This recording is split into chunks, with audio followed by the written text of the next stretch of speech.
What about Torah and Derech Eretz? In the previous video, we asked many questions, and all these questions stem from the one question of, is there a time and place in the United States today for a clear application of Rav Hirsch's Shita of Torah im Derech Eretz? Through the years, people have claimed the title, awarded the title, derided the title, and ignored the title of a Torah im Derech Eretz Jew in the modern world. The world today affords all the rights and independence that 19th century leaders were aiming for. No one seems to have invoked Rav Hirsch as a precedent for the modern Jewish day school. Why not? Is he that irrelevant? Weren't we all raised with the idea of Orthodox Jews playing a role in modern society while maintaining their values as a part of life? Is our community today a reflection of his ideal? Would he apply his ideal in a circumstance where higher Talmudic education is readily available to all, where careers can be pursued even after an extended stay in yeshiva? Perhaps some of what's missing in our community are the ideals of Rav Hirsch. I went to some of the thinkers and followers of the ideals of Rav Hirsch, and I asked them for their ideas. Later, I will present an array of ideas from within our own little German enclave, and the literature presented to the public by the family of Rav Hirsch themselves. Let the conversation begin.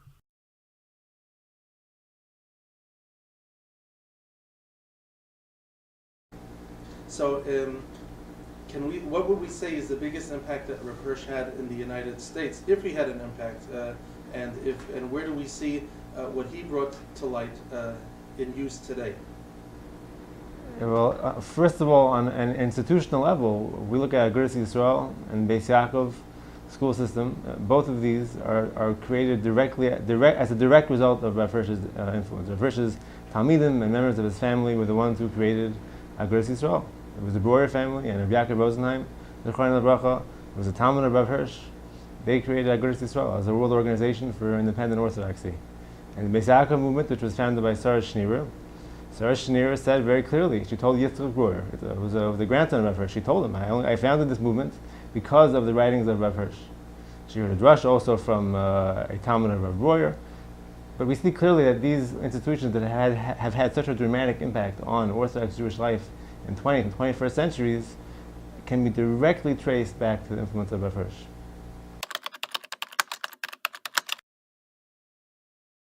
Is it sometimes taken for granted, his impact, and we think that we discovered this ourselves? Yeah, it's a very good question. I think that for the most part, in Olam HaYeshivas and in the Hasidic world, for the most part, the connection between Rav Hirsch and Agudas Yisrael, and the connection between Rav Hirsch and Beis Yaakov, is probably not so widely known. It's assumed that Chaim Ozer Tatzal and the Emes of Gur and other Gedolei Yisrael, these were the ones who were behind Agudas Yisrael, and they were behind the founding of Beis Yaakov, and they gave the bracha to Sarah Schneer. The influence of Rav Hirsch and Rav Hirsch's Talmidim is generally speaking either not acknowledged or possibly not even known. Today we have access to many English publications, and we know Hasidic thought, and we know and all the shittas and of the Bali Musar is all at our fingertips. Where does Rav Hirsch fit into what he has to offer the Torah world today? Even people learning in yeshiva full time, and who have access to all the great svarim. So I think that Rav Hirsch, when going and looking in historical perspective, Rav Hirsch publishes his 19 letters on Judaism in 1836, and at the time it can be regarded, in retrospect, as having been like the first sort of kiruv sefer, the first sefer that was written for a general Jewish readership, not specifically Torah scholars per se, and the goal was to explain the relevance of Judaism for the modern world.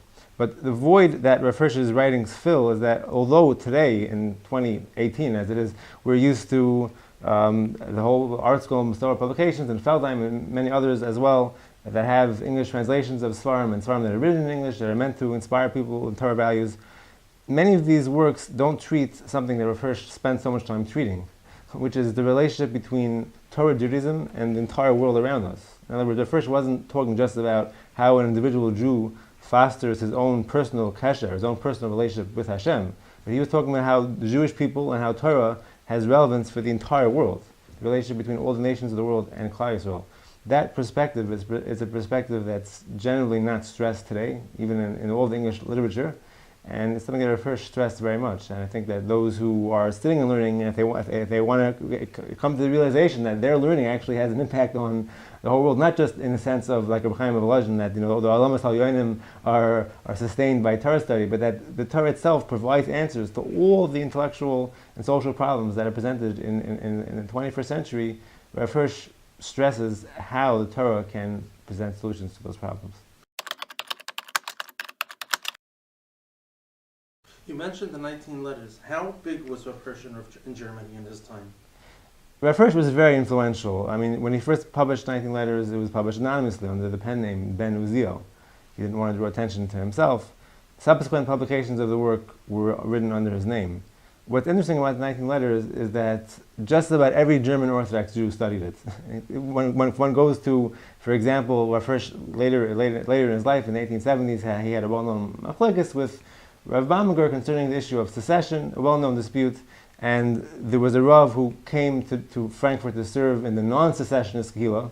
Rav Hirsch was the Rav of the separatist Kehillah, and there was a non-secessionist Kehillah. There was a one Rav Mordechai Levi Horowitz, that's our author of Shas Shuvas Mata Levi.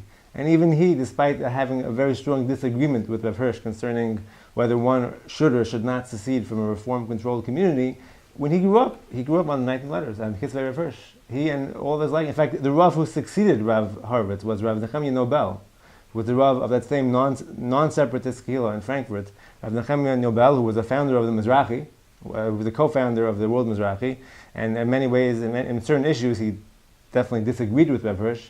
Nevertheless, he cited Rav Hirsch's writings regularly in his drushes, and he considered himself to be a spiritual follower of Rav Hirsch. So the influence of Rav Hirsch on German Orthodoxy really can't be overstated.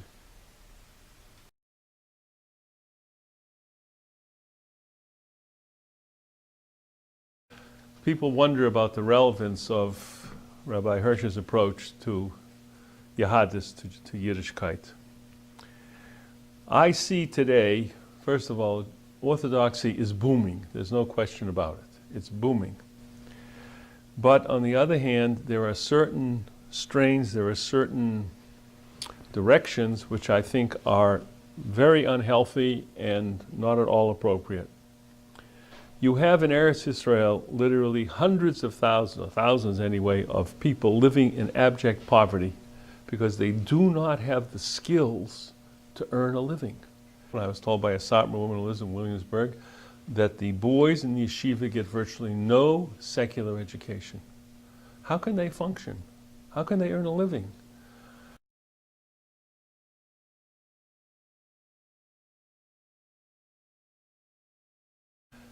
Number one. Number two, knowing about the world is an important part of Yiddishkeit. Rav Schwab, who never finished high school, but he had a broad and extensive secular knowledge. He acquired it himself because he felt it was important, and it is important.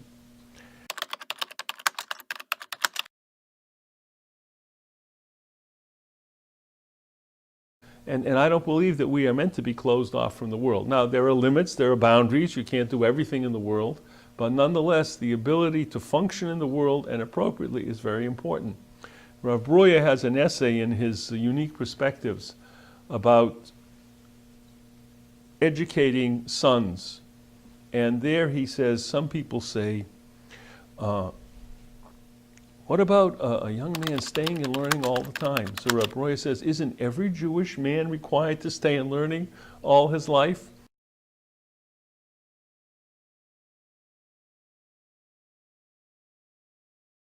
Come from a religious home. He went to Columbia College, Dr. Rabbi Drachman, and he also attended a Hebrew school in a Reform temple. And the Reform temple offered him, he decided he wanted to study to be a rabbi. So the Reform temple said, look, we will pay your expenses in Europe, we'll send you to Germany, And then when you come back, you'll become the assistant rabbi. It was a big temple. I forgot the name of it. It was a very prestigious place. And he went to Breslau, which was sort of more conservative. It wasn't like the Hildesheimer Rabbiner Seminar, and it wasn't the other place, which was more reform. Drachman became 100% observant there.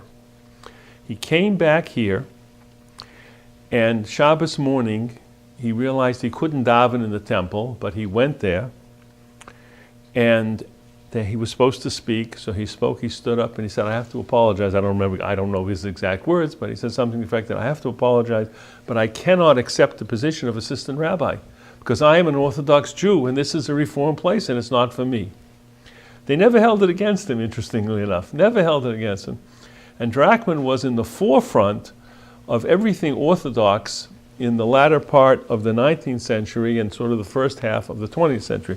Drachman translated Hirsch's 19 letters into English. He did that in 1890-something, okay? The day school system as we know it goes back to RJJ, which was the first day school. And in order to get students, they had to have a first-rate secular education. RJJ had secular subjects from Sunday to Thursday. Today the yeshivas don't have on Sunday. And the claim was that the secular education was at least as good as the public schools, because many people sent their kids to public school, even Orthodox people. Now there weren't options at a certain point, but even when it became, you had to convince people to put their sons into yeshiva. I don't want my son to be a rabbi. What do I need it for?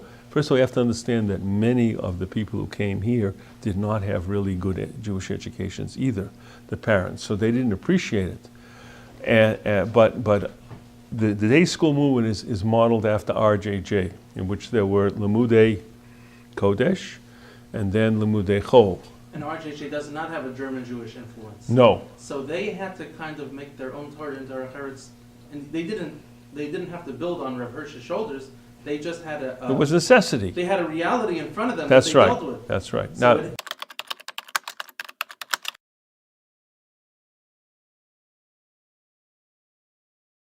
without Rav Hirsch's name attached to it, it had to be reborn here. Yes. Just because it was the Golden Medina. Yeah. And to give you an idea of the mental bent of the people, there was a Rabbi Wasowski or something like that, who was a Rebbe in the yeshiva. And they wanted to fire him. Why? Because he had the nerve to do the following. He convinced a number of his Talmidim to come back after dinner and learn at night in the yeshiva. And when the lights were on one night, some goyim threw rocks and broke windows. So the board of directors, he had no business doing that. They wanted to fire him. It was Uri Bun stepped in and saved him. Can you imagine that? This was the mentality. In which yeshiva are you rather? RJJ. Oh, yeah? Mm-hmm. This was RJJ. This was the mentality. Well, yours and a Also, it's not well known, but some of the Rebbeim at RJJ were not from. It's a fact. Mm-hmm. It's a fact. A fellow who I knew, he passed away, but he told me that on Friday, some of the boys used to, when they got on Friday, early Fridays, they used to pay and go to the movies on Friday night. That people did.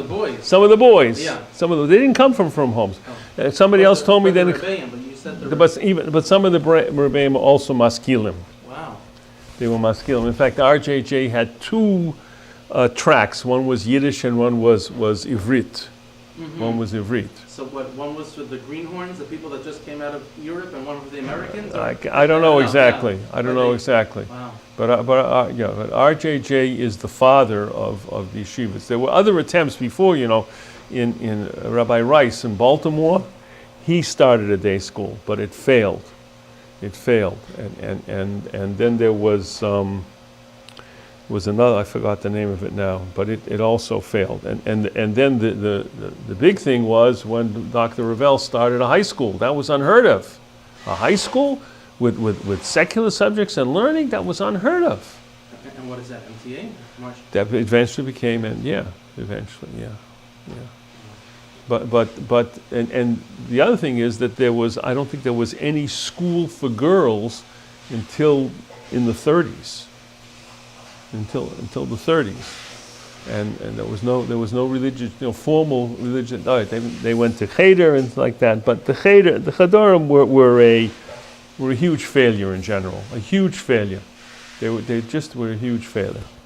Yeah, they had youth movements, so like Bnei Akiva or And Young Israel. Young Israel. Young Israel was a pioneer force. Was a powerful force for Yiddishkeit in America in the early part of the 20th century and moving on. Absolutely. And it saved young people. People came together, but Young Israel was anti-rabbi. That's what because they were young, they didn't want to establish. They didn't want the Europeans. Mm-hmm. They didn't want the Europeans. There weren't all these American rabbis emerging yet. No, and yeah. Wow.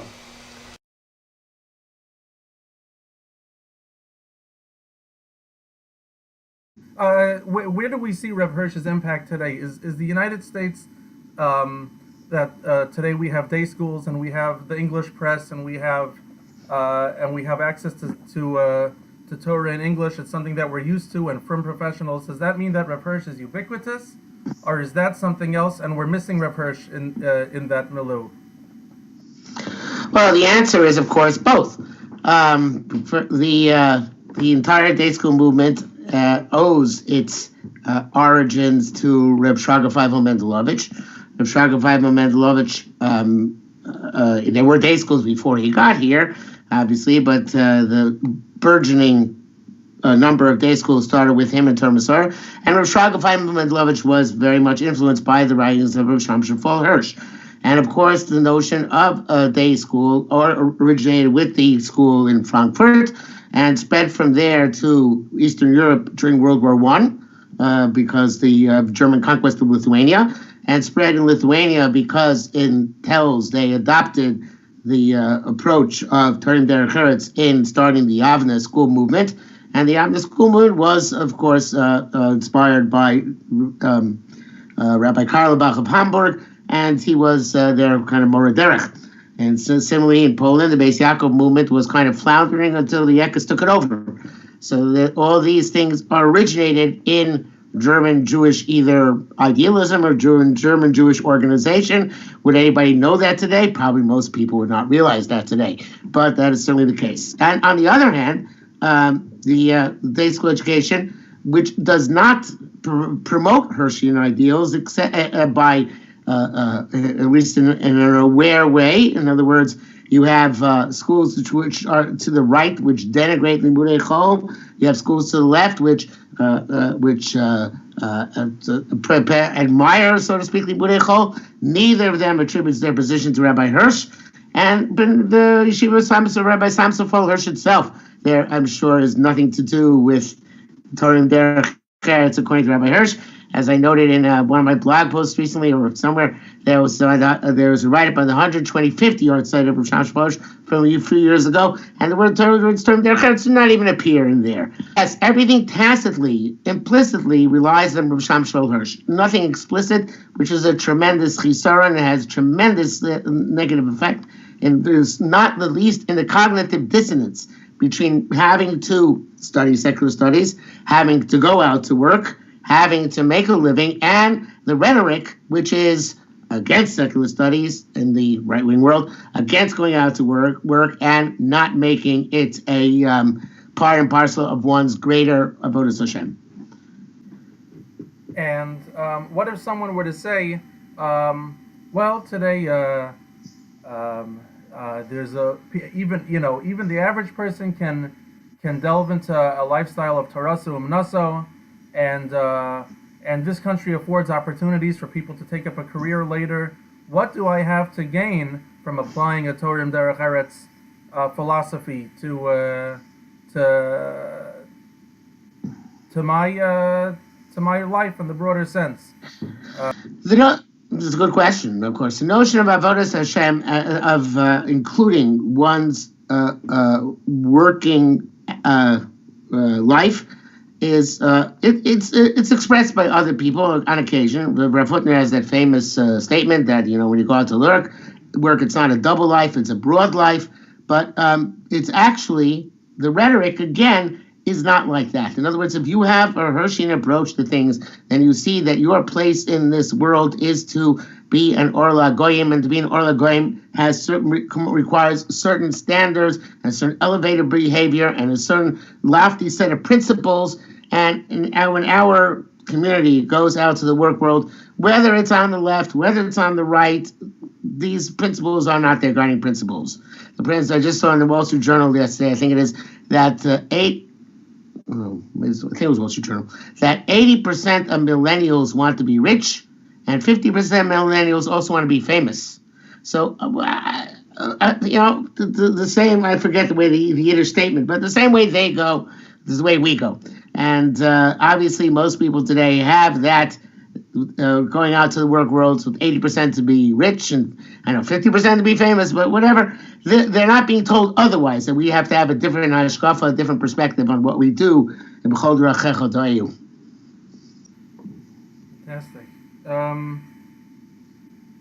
What about the let's say what we'll call the left for the purpose of this conversation, or let's say Yeshiva University, without mentioning them by name, even though I just did.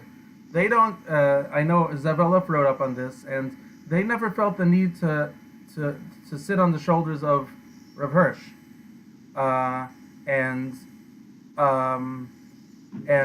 so they have Rav Yashiv Ber, and those are very broad shoulders. But technically, he's someone who broke with his tradition, because in Eastern Europe, Rav Hirsch was basically rejected. Rav Yashiv Ber Soloveitchik wasn't even a person of what's today called Touro Mada. Rav Yashiv Ber Soloveitchik was a man who was extremely comfortable with paradoxes. He liked having clashes between Western culture and Torah, between philosophy and between Torah, and so on and so forth. And he reveled. It's not a pun to referring to Bernard Revel, but he reveled in paradox, and because he was a brilliant mind. And the truth is that this is a very Lithuanian approach. Lithuanians are into stiras, kashas, trying to be miyashiv afterwards. I don't think he ever broke with his tradition. It's just that he applied his tradition in different ways. That's not Torim Derech Eretz. Torim Derech Eretz means that it's not a clash; it's a synthesis. It's much more like Norman Lamb's vision of Touro Mada, and not like Rabbi Yashiv Ber's. And in fact, Rabbi Yashiv Ber's derech is only possible to be accomplished by an elite few. It's not a derech for the masses. And I had an interesting conversation even with Rabbi Norman Lamb once. When I was teaching at MTA, we had a meeting with him, and he said to me, I don't remember exactly the context, but he said maybe Touro Mada was a mistake. Touro Mada, it really should have been Torah and Parnasa. Because Touro Mada is something only he said himself, the truly elite can accomplish. Because the perfectionist drive in both Kodesh and Chol is something which most people can't tolerate, and to a certain extent it breaks them, and they can't do both. But had they done it in a way which actually synthesized and made the Torah and Parnasa work together, they could have had more success in producing more fine balabatim. Then I'm sure they produce many. They have produced many, but even more so. Well, just like the general broader American community has many success stories without having a specific motto to what they do. Right. The motto is we're in the United States and we have to survive, and let's try to juggle everything. Right.